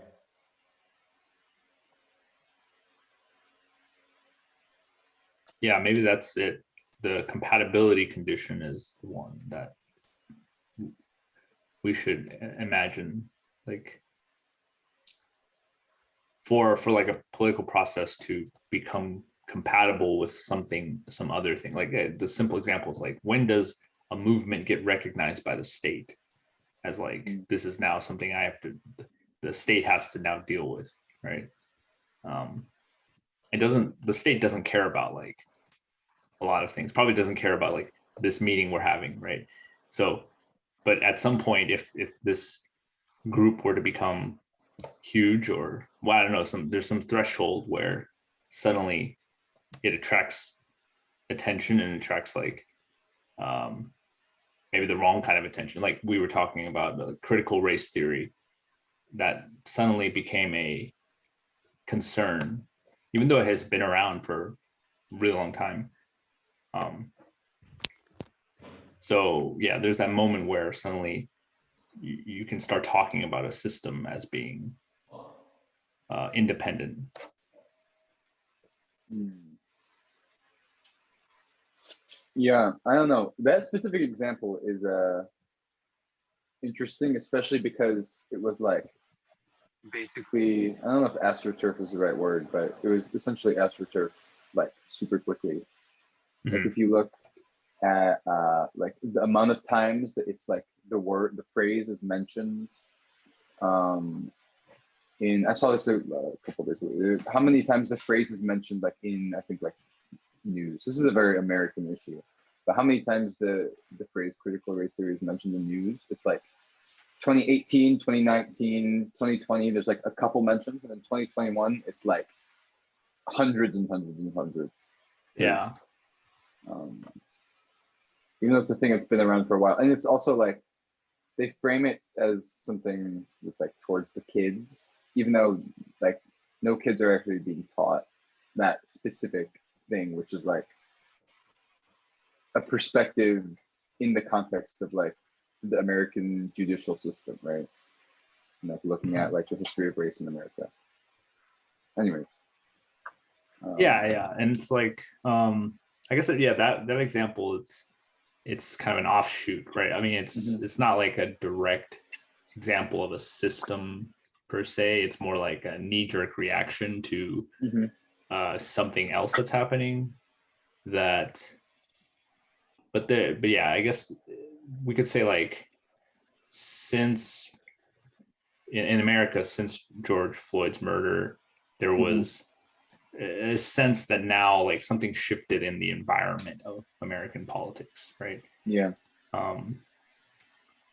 And now every other group, political group, has to somehow like operate within an environment that was that has this as a concern, as like it's a thing now, right?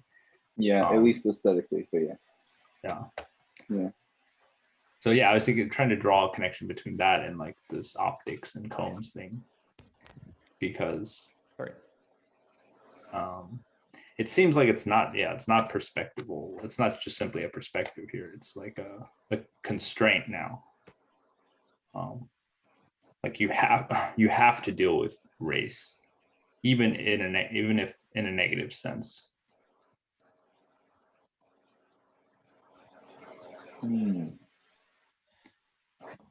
Yeah, but I mean, just to make a slight difference, like there, I mean, I remember the whole argument we were having on the sort of the role of this sort of obscure reception and the reactive reception of novelties, and how these things should be taken into consideration as part of this sort of political world, right, where something new is developing. But it's actually, I think it's easier to talk about when the state recognizes, or when a conservative movement recognizes something that is going on. Usually they're very sensitive. In fact, it's much harder to talk about when a part of the left recognizes some other part of the left in a way that is not, as we were talking about, I approve of this message kind of solidarity. Like what, like it's weird that it's easier, for example, for something that the left does to make a difference for the state, or because I don't know, capitalists are very sensitive about losing money. Like as soon as that begins, they catch it on very early. Or people whose worldviews are in danger, like not out of abstract morals issues, but very practical kind of self-identification, or the way they map the world. Those things getting to become like in danger, people react quickly. But a part of the left is doing something like a political campaign, can go very far into being oblivious to some other process that is happening simultaneously, right? Like it's easier for the left to be noise for the left than for the left to be noise for the state. That's kind of amazing, I guess. Or for the right too. Yeah. Like they see it less as noise as well. But I think this also connects to how often I think how you're talking about this, like this solidarity, which is just like we support you.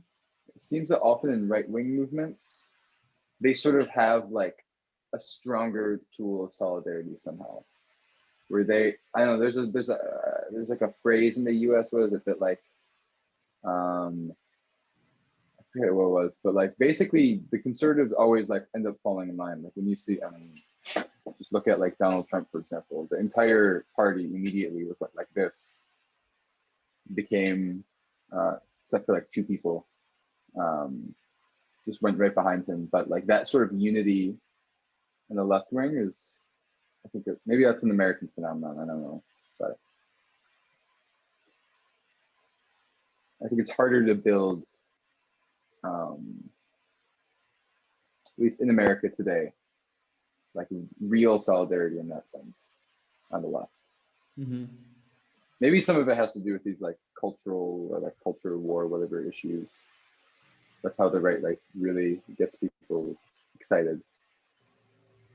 Yeah, I mean, I don't even think like, for example, I think in Brazil, because our recent political history, like the last 10, 15 years on the left, the theme of unity of the left was such an ideological thing. Like it was usually used as a way to kind of, okay, let's remove some people from the equation, especially people who are not organized around political parties and things like this.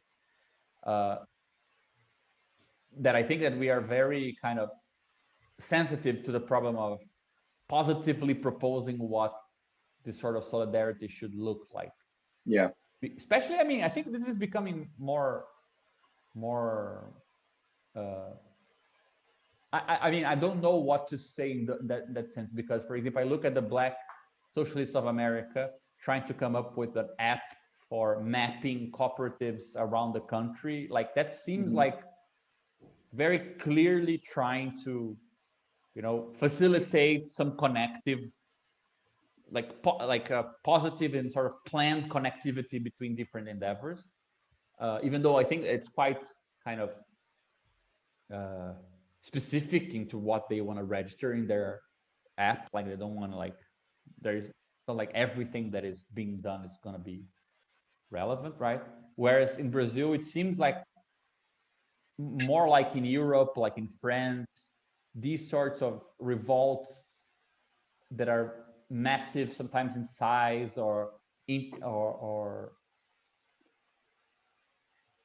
but not really, not going to last that long, like as a specific organization, that they pose a different sort of problem.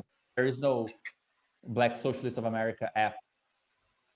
How do those things interact? It's not like a positive sense of let's unify in this way or that way. It's not gonna be very meaningful. So it's hard to come up with a view of these topics of connectivity between singular political processes that is flexible enough to allow for not simply purposeful planning of coordinating together things, but things that might kind of riff off each other, even though they're in some level they're quite oblivious to the internal dynamic of each other. They don't really give a shit. Like they might even hate each other. Like one are the the white university students, and I don't know, the indigenous movement. They're practically in different worlds, if not by capitalism holding them together. And they don't really care about each other, most likely, but still there might be interesting political tools that facilitate one not being pure noise to the other, right? Like, so there is a good reason to make it very kind of plastic, the approach to this thing. By the way, I'm looking to see if anyone wrote anything on symmetric monoidal categories enforcing. There is apparently nothing on the topic to facilitate our little discussion. So yeah, so just to bring it back to what you were just saying, like trying to tie it together with other things. So imagine like so you have these different movements or groups, they don't necessarily care about each other. There are some thin threads connecting them, but not, it's like more abstract than like actual. So then when we talk about like sharing resources, maybe the first resource that needs to be shared is this like sensory thing that you were talking about, Gabriel, but also like what matters to these groups and how do we connect what matters together? Or is it like making an additional sense that's independent of what the groups are trying to achieve?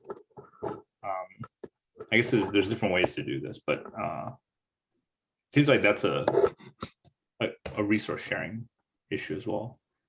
Yeah, I tend to agree with you that, for example, I mean, I'm very inclined because I really think the topic is a central topic today. Like even with the whole idea with the platform, it touched on this idea that, you know, mapping of a situation is a resource, right?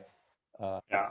In some sense, having money is also having a resource for mapping the world. I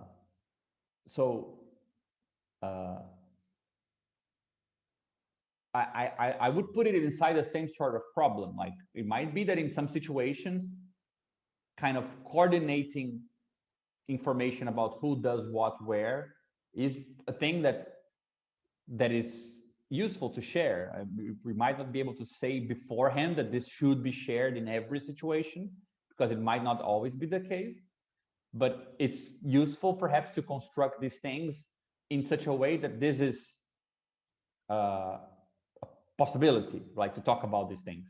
So, and again, I think that's why I really like that ridiculous speculation that I proposed a couple of meetings ago, that there seems to be a very strict connection between how things are composed, what is intelligible to them, again, not in the knowledge sense of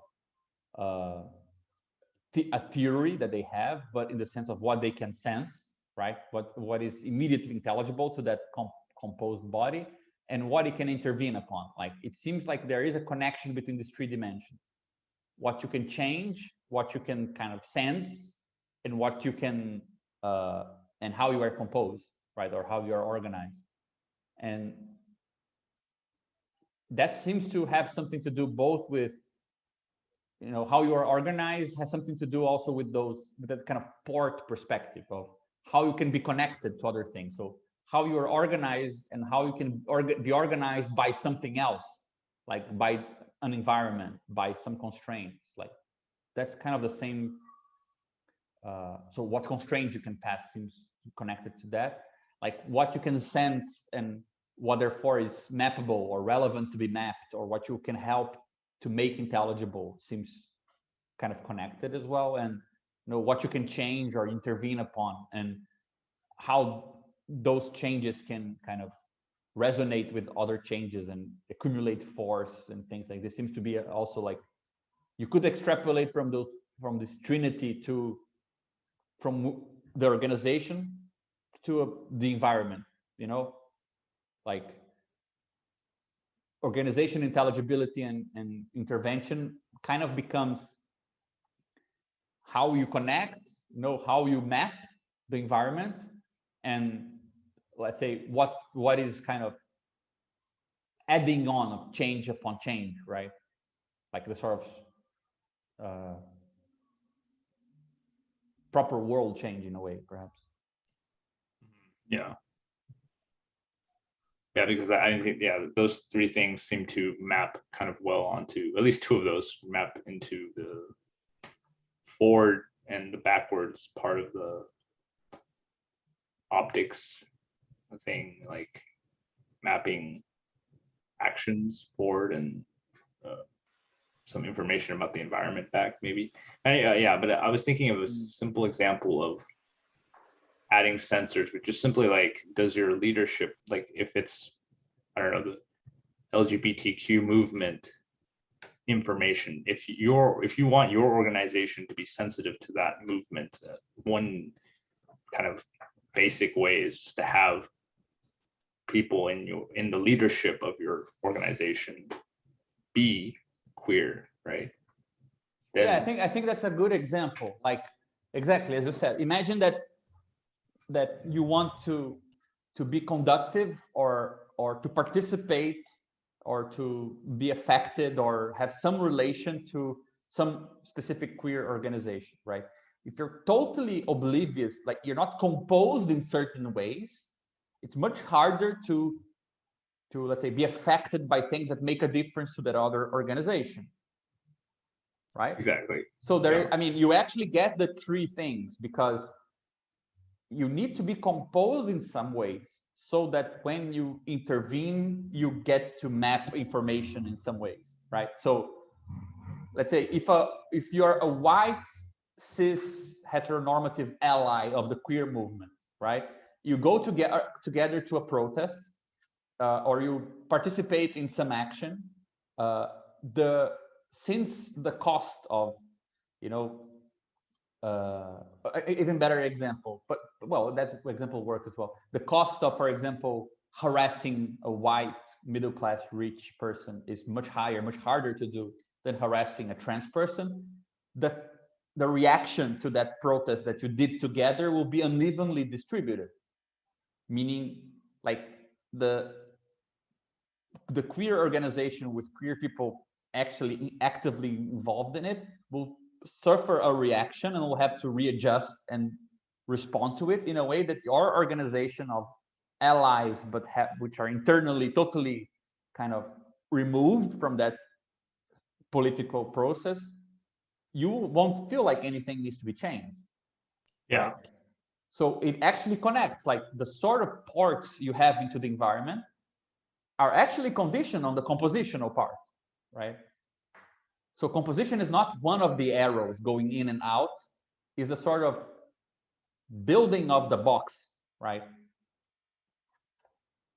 Depending on how it's built, this in and out port sends different information. It goes the same for, like, again, composition of small militant organizations and the Black movement, for example. And then you say, no, let's just do a protest and say fuck the police. Like, yeah, but I mean, you say this and then you go home and I stay here with the guys. Like, it makes all the difference. So you can actually kind of have a language to talk about how those three things move together. They're connected variables, right? Depending on how you're composed, things will make difference. You are both capable of intervening on things differently and also kind of getting very different feedback, or at least sensing the feedback differently, right? What will make a difference in that will change. Exactly. Yeah. Yeah. So that this is a nice way to think about, like, And fuck, man, now that you impersonal, like an impersonal identity. yeah, and not, you know, like, not an individual. yeah, I mean, now that I think of it, like, you know, if you want to make like a systemic perturbation, it's like a generic perturbation, right? A generic perturbation to a system in a social system, from following this reasoning further to the sort of generic in Badiou, it would take a highly heterogeneous composition to actually, you know, be able to make a highly, like, systemic intervention that actually senses something highly generic about the effect, right? So you can actually so you can actually bind this together again. Like, you would need a highly generic procedure, political procedure, to be able to intervene in such a way that it can actually read the reaction as being a systemic reaction, right? Yeah. It's like you have this little, like, radio frequency thing. You can tune into different frequencies, and each one is kind of a different perturbations in the world. Yeah. But that's limited by your composition and how basically how diverse it is. And the limit of that would be this generic perturbation, which it's like the highest frequency, or I don't know. It's a Yeah. frequency that most would get. It's counted as noise for Yeah, it would almost be like every a weird group. noise. Yeah. It's a I weird mean, noise that would make a difference, right? Yeah, it's a noise that makes That, like, it. you Yeah, wouldn't exactly. expect. Yeah. But I mean, we're very close to a very hippie kind of idea, you know, where like collectives vibe on a certain frequency and then they interact with things that resonate with that frequency. But it's kind of, I mean, it has that kind of idea that depending on how you compose, I mean, the wires that go in and out, they will actually be made of some things. They will be sensitive to some things, not others, right?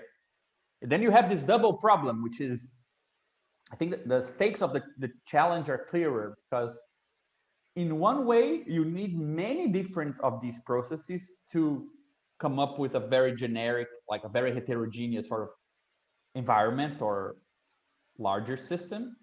But the more heterogeneous it is, the harder to pitch them together in any relevant way, right? So there is actually a weird trade-off where, again, the more generic you are, the more singular in that sense, the harder it is to establish solidarity, right? In this objective way, because it might start hindering your own thing. So I don't know. I think it does bring us closer to something, you know. That sort of reminds me of like the reverse, I guess, of what you would expect in, this is like a big idea. I forget what the official name for it is, but a big idea in like model theory and set theory, that when you like constrain the system more, you can actually get more expressivity out of it, right? That like more rules on a model can sometimes make the model bigger, more expressive, in a sense. Mm-hmm. Maybe not bigger in terms of like what everybody, yeah, but more expressive. Yeah. But also one thing I want to go that sort of connects to what we were talking about before, but when you said these like three, I guess these three axes of a world, right? Which is like a change, sensing, and then composing. Mm-hmm. Would you say, right? So sensing is like on like the phenomenology axis, right? You say composing, since we had like the phenomenological versus the epistemological, that's sort of what the composition feels like. It's on that, it's like dealing with like the model when you have like explicit, I guess, connections. And I don't know if you. Yeah, I would put the composing on the side of, I mean, politically on the side of how things are organized or their actual structure, right? Yeah, so that would be on the side of like an epistemology of building some kind of model for. But why model? Like, for example, because you never know if the way that you say it's actually structured is like the way, in the sense that maybe not, you never know, but yeah. But I mean, for example, in the example we were giving, right, saying, for example, two organizations which become allies in the in LGBT movement, one of them is only composed of white cis normative heteronormative students, the other is, let's say, you know, collective of transgender sex workers. You say that the way they are composed affects the sort of feedback they get from the same interaction with the environment. You're not talking about epistemology, right? Epistemology would come, for example, on how you will interpret information and connect it back to composition. But it would be like a kind of organizational condition. It would be closer to, let's say, the instrumental discussion on experiments, right? Depending on how experiments are materially built, they can capture certain difference. Like that's more on the, my impression is that more on the instrumental side than the epistemological side, even though the two are connected, right? Mm-hmm. Like having some model will inform probably how you build your experiment, but it's the actual building of the experiment that is gonna materially kind of make you available for a perturbation or make the perturbation possible to even sense, see. right? So the being of an epistemological claim is, I guess, empirical is what you're saying. Yeah, it would be more on the kind of material side than on the model side, even though the two are, I agree with you, the That two are makes sense, yeah. connected. Because Like, you have to do something to know something. yeah, You have to exactly. do something in the So world. Yeah. That makes sense. Okay. yeah, like that's how I would think about it. Like, imagine that composition is how you're bringing up, how are parts being brought together so that they interact in some way. Well, that constrains what sort of effect from an interaction that thing or that collective or that experiment can actually sense, right?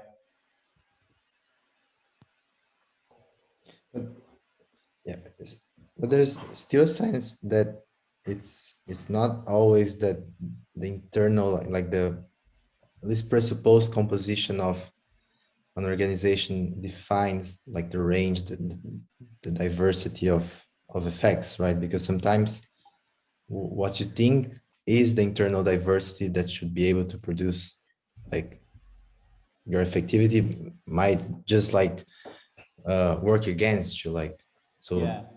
Like you might think that like a diverse internal composition of an organization will produce the most diverse effects, but nothing stops for that just being noise, like just Yeah, noise, exactly. Yeah.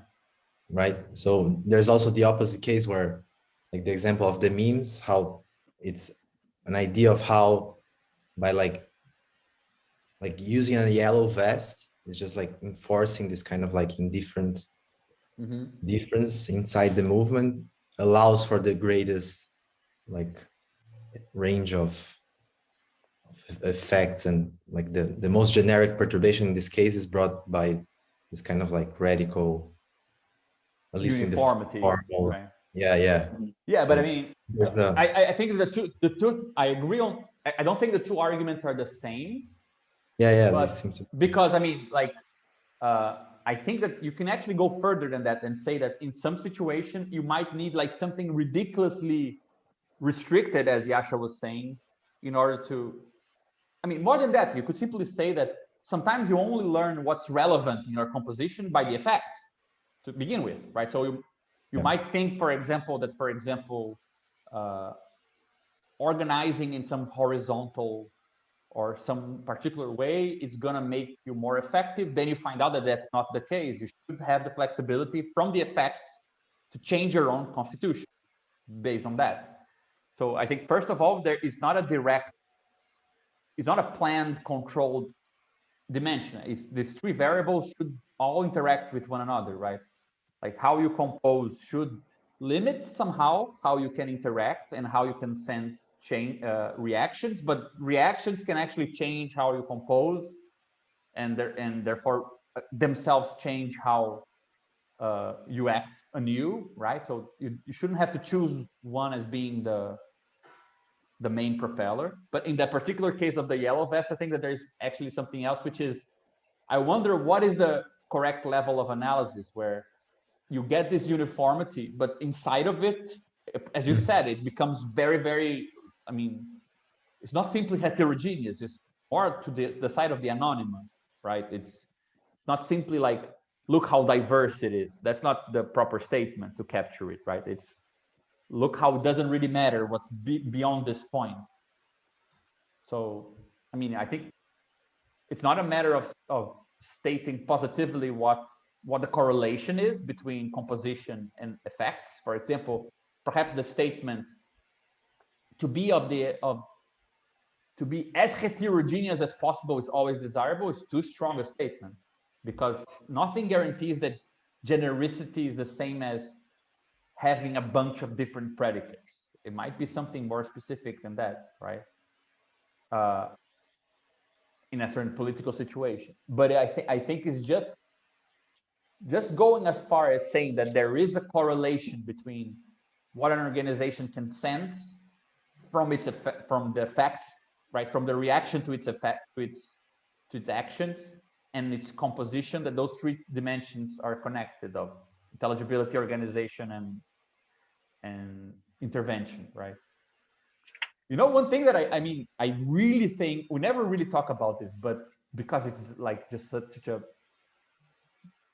depressing abyss of a theme, but you know, climate change, I think it's a really good topic for this approach. Like, because when you talk to people who are very much engaged on climate activism and things like this, people are so kind of desperate and frustrated with the fact that, you know, it's such a scientific consensus and such a absolutely kind of urgent topic, and at the same time it's so hard to mobilize people to make them seem like they see it, right? And nobody explains like the negation of climate deniers very easily, and it seems like there is a connection between, you know, what you can intervene on, what you actually accept as relevant information about climate change, and the sort of political bodies people are allowed to constitute themselves. Like, it's almost like this complete destruction of internationalism is now biting the world in the ass. You know, like, there are no international planetary political bodies, therefore there is no composition at the level of climate change. You know, it is kind of the sort of crisis that would require some sort of weirdly generic thing to be at the same sort of kind of homogeneity to it, right? Something that could actually, again, vibe in the same, resonate in the same kind of scale. Yeah, you're saying, like, I guess, like, given like the like both globalization and like heterogeneity of the world and how it can kind of like, it's very interconnected. It seems like from the outside, like, this should be the perfect place for this kind of like coming together on this issue. Yeah, But exactly. You would expect that it's you have news from all over the world, you have science, but if you look at it, like, I have a friend who studies just this issue, and she's coming. I mean, a really good paper that came out today. It's really good on this point that they find a statistical correlation between trust in science and climate negation. Like, not distrust in science and being a climate denier. Actually, the more you trust it, the more tendency you have to be a kind of a denial fanatic thing. I wonder if this has to do with like a progress fetishism, sort of like a will, like a if we do enough capitalism, we'll figure it out, kind of. Yeah, I think That's the argument that a lot of. Yeah, I think it has that feel, but it also has a weird situation where a lot of political activists in climate issues, they want scientific circulation of ideas to substitute this sort of political connectivity problem. It's the circulation of about science should be enough to compose like this big political consensus, right? Political consensus is built of political composition. It's not built of scientific statements. Like, they're not made of the same thing, right? So I don't know. Probably aliens who tell the story of how the human race was extinguished in, I don't know, 2150 or something will say it's funny because, like, around 1930, 1940, they were starting like this international workers international thing. They had a shot, you know, at being at the level of planetary change, like as a sort of organizational body, but then it just went to shit and they just this destroyed. Would you say like this is what I'm getting the sense of, that I guess like the main like current impetus of most of the movement, in the sense that where you're saying like about just like, I guess, like educating and not necessarily making the connections, is like too much emphasis on like the sense aspect, right? Of like allowing the conditions for people to see that it's a thing, right? So everyone maybe not, you can sense it on a day-to-day, but everyone has some sense of what it means, at least, right? Yeah, no, I It's- disagree it's with in- that. it's- yeah. Like, I think that people might have a knowledge, but I mean, just take the example you gave early on today. Like, I think climate change is very nicely kind of projected into a sort of topological problem where global properties are not seen from local perspectives, right? Sure. And you can't tell a Euclidean being you live in a non-Euclidean space. Like, you can know that, but that's not the same as Mhm. connecting like a Jordan curve that is only Yeah. possible in a strange topological space. Like, connecting that, I think, is a topic of what we were discussing today. What does it mean to actually connect parts of the world in such a way that they have a non-trivial topology, right? Mhm. I think that's the thing that we're substituting in climate activism sometimes for knowledge about an abstract object. It's not the same. Like, Mhm. for example, under some inexistent utopian regime where producers of some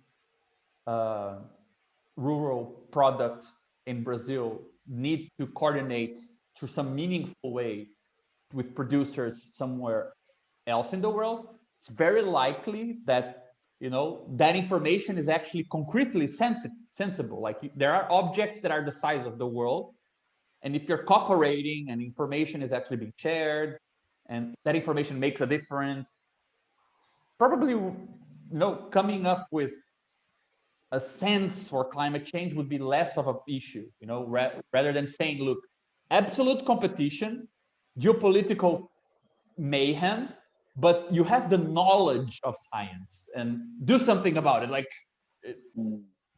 it's no wonder it's not going to mobilize no one, right? So But the fact that flat earthers are growing right now, it's just it's perfect. Just- Yes, Yeah. fact exactly. about